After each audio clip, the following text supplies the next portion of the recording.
Here's an exclusive interview with Daniel Estulin, who is an author, public speaker, whose main interest is the Bilderberg Group. Our viewers often ask about Bilderberg, and if you could explain the group, how it works, what is it about, what are the connections you perceive, what's the Bilderberg as you perceive it? Well, first of all, let me tell you what Bilderberg is not, because there are a lot of misconceptions about this secret society, private organization called the Bilderberg Group. Bilderberg is not a secret society. There's no conspiracy here. There's no. It's not a Jewish Masonic conspiracy. It's not an evil eye. It's not a member of some Egyptian pyramid. It's not a extraterrestrial sect. No group of people, I don't care how powerful they are, sit around a table in a dark room holding hands, staring at a crystal ball, planning the world's domination. I mean, if you believe that, you're not well in your head. Serious investigators understand that it has nothing to do with one world order, a new world government, as again a lot of people mistakenly assume. It has to do with the concept of one world company limited. In other words, corporations that have a lot more power than any government on the planet, and we can see that. Excuse me. We can see that in Europe right now, where countries like Greece and Ireland, you have President of International Monetary Fund, World Bank, Federal Reserve Bank, European Central Bank, telling presidents of Greece and Ireland, people elected by their, by the nation. I mean, this is the president of Greece is not, a head of some African tribe. He's elected by the people, and so you have this guy who comes in from the European Central Bank, whose name we cannot pronounce. Okay, he's got 17 letters, 16 consonants, this little O with 2 little points on top, and this is the guy that tells the country what they have to do financially. And if you don't understand that, then it's very difficult to explain to you how the world really works. So again, it has nothing to do with one world governments. The concept is one world company limited, corporations with a lot more power than any government on the planet, ruling everything supposedly on our behalf and in our name. Cool, that really takes it. Cool. I didn't insult anyone, did I? Not yet. No, not yet. What we're interested in their cooperation with media, the use of media. As some people say, they might be involved in major media like Financial Times or New York Times. How do you perceive this? Working with is it like a part of the system already, or how does this work? How do you see it? Well, first of all, Bilderberg is what used to be called the old NATO alliance: Western Europe, United States, and Canada. With the fall of the Berlin Wall, Central and Eastern European nations have also been incorporated into Bilderberg structure, which is why you have members from Czech Republic, you have people from Poland and Hungary are also joining Bilderberg. But these people who are not, they don't represent the interests of a country. They're traitors to their nation. They represent the interest of supranational organization who works against the interest of Czech Republic, Poland, Hungary, etc. And within Bilderberg, you have, first of all, you have, which it's a meeting of about 130 people annually, once a year, 3-4 day meeting, usually in May, early June. Out of the attendees, every prime minister and president of these nations attends. The president of the United States doesn't attend, sitting president, because he's a sitting president, but he's well represented by others, such as congressmen, key politicians in the government. You have all key bankers from all these Western European nations, the United States and Canada. You have the director, obviously, of the Federal Reserve, International Monetary Fund, World Bank, European Central Bank. You have European commissioners and senators. You have the European royalty is also represented. At this one long table, you also have 50, 60 top CEOs of the most important, powerful corporations in the Western world. And finally, they're joined at this table by leading representatives of the international media, such as New York Times, Washington Post, Wall Street Journal, Le Monde, Grupo Prisa from Spain, etc. Which is one of the reasons why if you go to AP or Reuters site, you try to type in Bilderberg, you're going to get 0 results, and it's a very it obviously doesn't make any sense. Now, as far as your question is concerned, again, you have to understand that what the media has done is they have convinced us, the people, that what you see on the front page of the New York Times, or you read on the front page of Le Monde, or you get from the cover story of the CNN has to be the truth. And consequently, anything else that printed or written or told by anyone else anywhere else has to be a conspiracy theory, because they will tell you if what you're saying is the truth, Why isn't it on the front page of the newspaper until you realize the media form parts of the world elite and they form part of this giant, I don't want to call it conspiracy, this giant control mechanism which is used against the interests of the people. So how you perceive it that the basic means of using the media is to kind of cover what is important and let the media present some other reality that is convenient for these combination of people from different companies, politics, different countries. It's to a certain point, but not exactly that way. In a way that, for example, CNN, people will point out and say, well, look, if it's such a conspiracy, why is BBC talking about Bilderberg? Why has CNN done a report on Bilderberg? Well, if you actually analyze the mainstream and what they have done on Bilderberg, they basically just, run a cover. So BBC did a story on Bilderberg 3 weeks after my book on Bilderberg came out in Spain in September 2005, and just literally in weeks sold about 300,000 copies. So they had to cover their tracks and explain to all these concerned people that this is just a silly story about conspiracy theories, it's not real. And the CNN did their story with basically they showed that people who follow Bilderberg are conspiracy crazies. And of course they're full of conspiracy crazy people, but serious investigators such as myself, we're not conspiracy crazies. So the media is being used on the one hand to obfuscate the truth, on the other hand to present a completely irreal version of the truth, but also on the other hand, to run cover and present other stories which take your attention away from that truth and channel it somewhere else. And a good example of that, for example, is the war in Afghanistan, which has nothing really to do with Bilderberg itself, but it's the concept of what it means that war has only really one reason to be, and that's the drug trade. There's one thing of value in Afghanistan. Well, you have Afghani carpets, and also you have the drugs. So, and I don't think NATO troops are there because of the carpets. I think they're there to make sure that the drugs make their way to Wall Street, because drugs is the most important business in the world. All right, and the drug money is laundered through Wall Street, and in the world economy, which is collapsing onto itself, if you don't have the drug money being laundered through Wall Street, you don't have the world economy.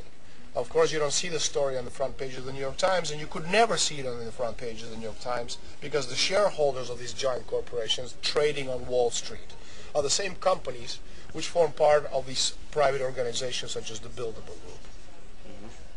Mm-hmm. Did you notice some activity here specifically for Czech Republic? How Bilderberg operates here, if you perceive any? Well, the key element, of course, is to make sure you ensnare Czech Republic and you make it part of the European community. Now, if you're smart, and I've always respected, the Czech Republic a lot. I was born in the Soviet Union, and for me, when I was growing up, my favorite hockey team was Czechoslovakia, because it was the only country capable to beat the Soviets in hockey. So, and my favorite tennis player was always Ivan Lendl. So I have a lot of affinity to Czech Republic, and I love this country. So if you're smart, I would like to think that you will stay out of European community, because again, what they have done is they've destroyed in Europe nation-state republics. Okay? The most important invention over the past 650 years, going back to the first nation-state in France with Louis XI. So you see, in Europe before we had countries, constitutions, flags, currencies, our own borders, and also our own monetary and financial policies of nations. Now we don't have any of that. All of that is decided by bureaucrats whose names we can't pronounce in Brussels, who obviously do not represent the little man. And they will never represent the little man. So, for example, Greece has been destroyed. Ireland has been destroyed. Now Spain is being destroyed. After Spain, Italy has been destroyed. Iceland was destroyed already a couple of years ago. Baltic states are a mess. Hungary is, has been wiped out.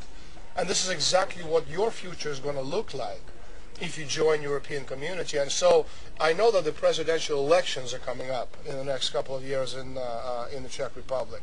And any of these characters, such as Karel Schwarzenberger, for example, or others, they're all members of the Bilderberg organization or other organizations similar, such as Trilateral Commission.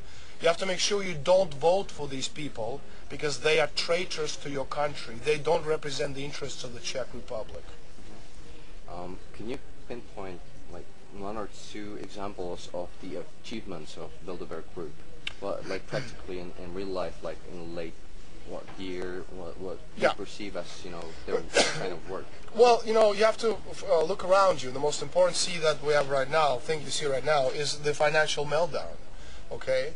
Now, it may sound crazy to people who don't know anything about the real world, who get their news from television, or from every television except your television, which is, of course, the best television in the world. Okay? Who get their information from the mainstream press, is that, the financial meltdown that we're seeing right now is an orchestrated meltdown. It's been orchestrated because the idea is, you see, we're living on a planet with 7 billion people and limited natural resources. If you're going to have 15 or 20 billion people, you're not going to have enough resources for all the planet. So people who want to control the world want to make sure that they have enough water and food for themselves. And to do that, you need to destroy the population base. And to do that, you have to destroy the world economy. Because when you have progress, when you have growth, you have population explosion. When you don't have progress, you have zero growth, you have population destruction, which is what they're doing right now. So the great achievement, as you say, of these people is the financial meltdown that we're witnessing across the world, which is an orchestrated, engineered meltdown. The same kind of meltdown we suffered before in 1345, when the Bardi and the Peruzzi banking houses collapsed, bringing down, Black Plague epidemic that wiped out half of Europe. And if you want to make sure you don't have this again, you have to understand that this edifice that Bilderberg has built, okay, has to be taken down. And what we have to do is make sure we preserve nation-state republics, countries working independently for the betterment of their countries, but together, as Charles de Gaulle said, Europe of the fatherlands, towards a common goal, which is progress and development and growth. Why would they want this to continue, this crisis, if it may actually, influence the Western countries that are developed, and it might mean the decline of the West and actually, the part of the world where the Bilderberg members live and make business? Well, you have to differentiate between your lifestyle declining and theirs. It's not the same thing, okay? You see, what people don't understand is if they're destroying the world economy, then they won't have any money either. Except that, if you actually understand how money works, they already control all of the world's finances and all the world's wealth. They don't need any more money. What they need is water and food. And for them to drink, you have to die. It's really that simple. Okay, and the same has to, when we're talking about Western nations, they're not interested in countries. They're interested in supranational organizations, territories, which they can control. And when you have 2 billion people, for example, instead of 7, it just makes it easier to control, by a small oligarchy of powerful people who control the key institutions around the world, such a small population base. Sure, even if it means that that the Western part is the one diminished the most, because the growth of people in the third world and diminishing, and lowering of the population in the West. That you think it doesn't contradict this plan you see, or this mission, or Well, you have two different things here. On the one hand, you have population explosion in the third world, and you have, on the other hand, Europe, which obviously population is declining, but this is the center, the epicenter of the economy, and the creation and progress and development. So if you can destroy Europe economically, it affects the development of the entire planet. Okay, just like in the 600 years ago, you see, when you have progress, the impetus towards creation and development and financial and scientific development and progress is, if you invent something, that invention affects everybody else on the planet, and if they follow suit, they grow. So if you can destroy the epicenter of this, which is Europe, then you won't have any progress or development anywhere else in the third world, which means the population will come down immediately, because again, without growth and progress, people have to eat. And right now the situation in the world is we simply don't have enough ways to get food to 7 billion people, which means if you don't eat, you die. Don't you perceive as a too risky a plan for that would allow these rising countries, or the BRIC countries, to gain more power, more control, even compete with probably the Bilderberg members, as you perceive it? Or Well, let me give you an idea. BRIC countries, you're talking about Brazil, Russia, India, and China. Except that, you know, B for Brazil isn't really Brazil, but should be Britain, as in Great Britain, as in this is the epicenter of Bilderberg. Okay, what's called today Bilderberg, 800 years ago had another name. They were called the Venetian Black Nobility, and the whole idea of the term BRIC itself is the creation of Goldman Sachs, which is of course a Wall Street firm, which is part of the you know, works for the interests of the British Empire, and it continues being an empire. And now, if you take India, for example, India is out of water. Okay, there is no water in India, so they've used up all the water which has been, you know, put on Earth to a certain level, okay, down over the last million years. So for them to actually to get at the next plateau, they have to drill, and you know, the only way you can get to that water is using nuclear energy, which is being eliminated on purpose, because it's the only energy source that has the flux density necessary to give people food and water. So India doesn't count, they're out of the question. Russia and China, they're the two biggest enemies of this in entire organization. And they're being manipulated and destroyed separately and together, and I'll give you an example of that. In 2005, at the Bilderberg conference, they talked about manipulating oil prices, first to $150 a barrel and then drop it to about $30 a barrel. Well, this is exactly what happened. You see, when you push the oil price to 150, you're destroying the Chinese economy. And when you push it down to 30, you're doing the same, but to the Russian economy. Okay, so they have ways of dealing with all these different countries, and if anybody starts getting a little bit too strong, they have ways of wiping them out. So Russia is obviously a key enemy. It's a military enemy, and China is an economic enemy because China is not a military foe.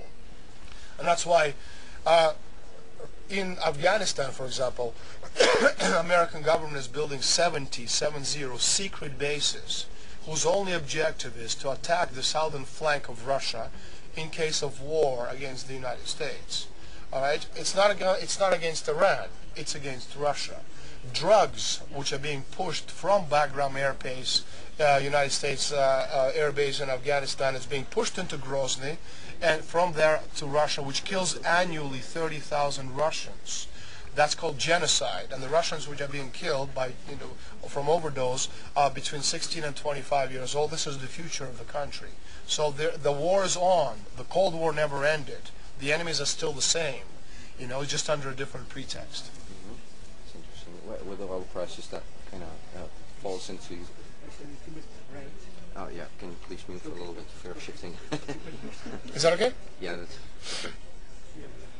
Great. You know, when hearing all this, how do you perceive the future of global politics, the way it's going to roll on, you know, basis of your investigation? You know, at my conference yesterday, I talked about the concept of immortality. Now, immortality isn't some guy who crosses himself 30,000 times a day, and when he dies his soul goes to heaven. Maybe that is, I just don't believe in that. You know, immortality is the obligation of every human being to assure the survival of the human species. And that's our only obligation to ourselves and to future generations. Which means that if you have your moral compass right, and if you're a human being instead of an animal who belongs in a cage, okay, then you know intrinsically, you know, what better good means. Which means you would never do anything to hurt the people around you. You do to help them. Okay, so first of all, you know, make sure if you want to fight these people, you know, get rid of the elements which control you, such as television. Turn off all the television except Czech television. Okay, that's the only television that tells the truth. Okay, once you do that, the next thing is just to understand that this is real. Look around you. This is very real. The economy is being destroyed. Someone is doing it. Understand that there's causes and the results, and what you're seeing is the result. You have to understand the cause. So, and also think again, it goes back to classical education. Instead of this degenerative outcome-based education which destroys the human mind, go back to Socratic and Platonic culture, classical culture, which requires a higher level of intellect, okay, and creates human being instead of animals, okay, because we're living right now a part of no future generation.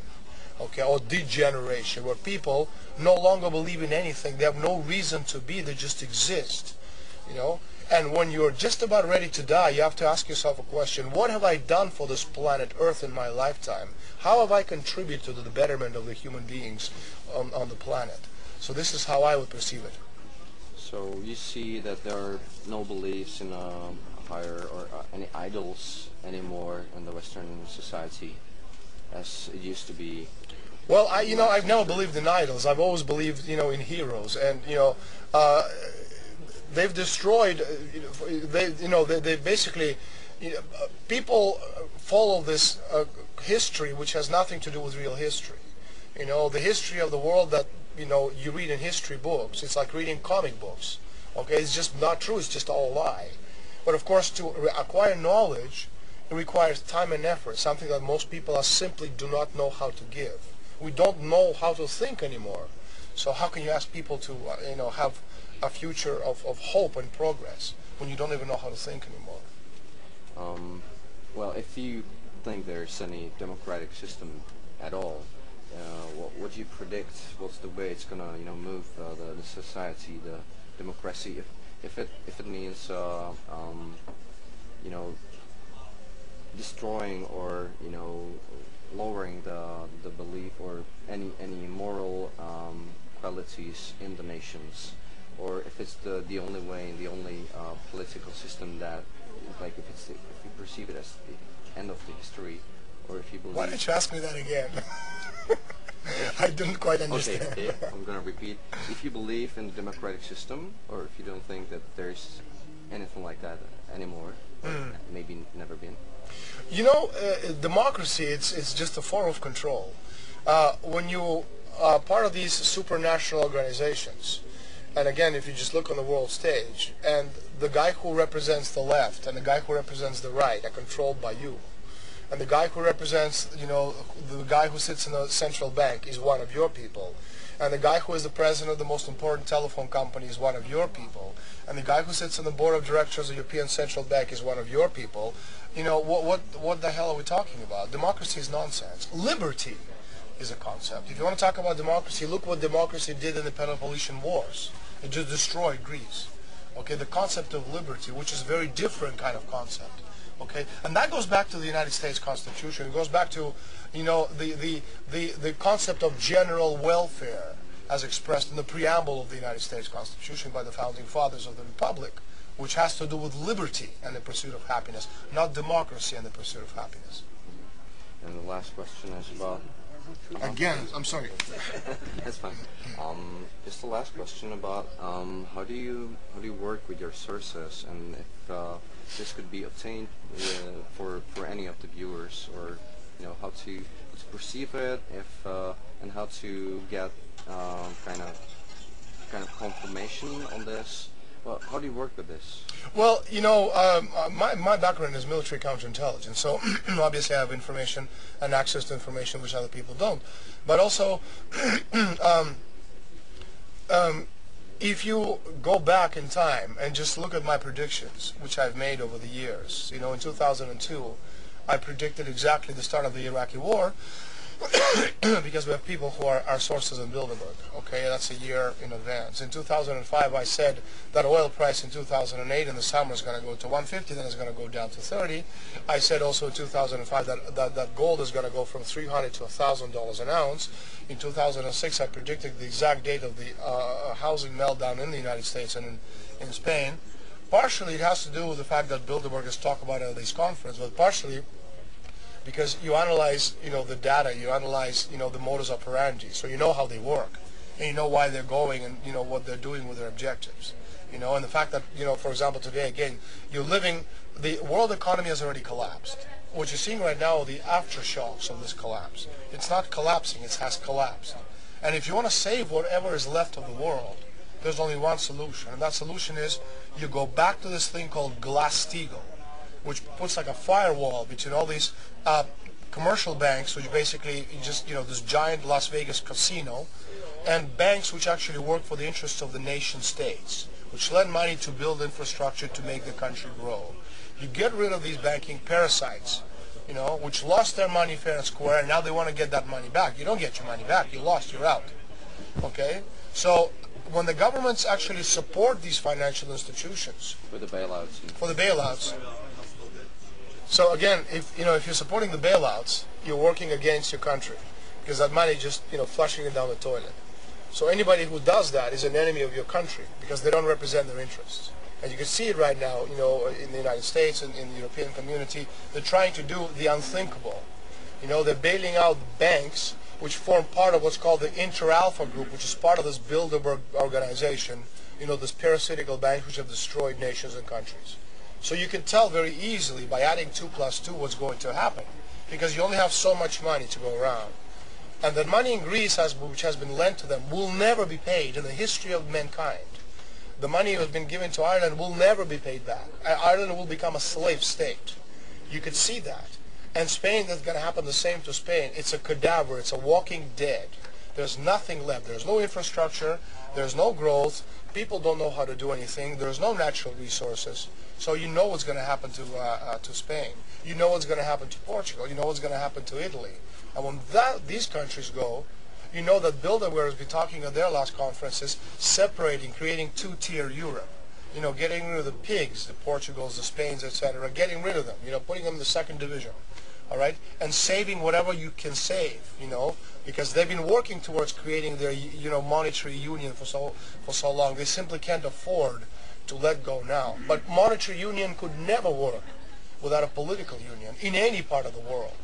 And what we have right now in Europe are nations who are trying to cobble together a monetary union because they need to have their pan-world corporation. And when you understand this, you can predict the future. So the objective of Bilderberg in the in a decade or few decades? Well, a few decades is like super duper optimistic. I mean, I'm talking maybe a few months, okay, because this whole thing could collapse in a few months. I certainly don't see, beyond 2011. At this present rate of insanity, this is not going beyond, we won't get to the summer. A few decades, we'll be living in a different, universe. Okay. Thanks. Thank you. That would be it.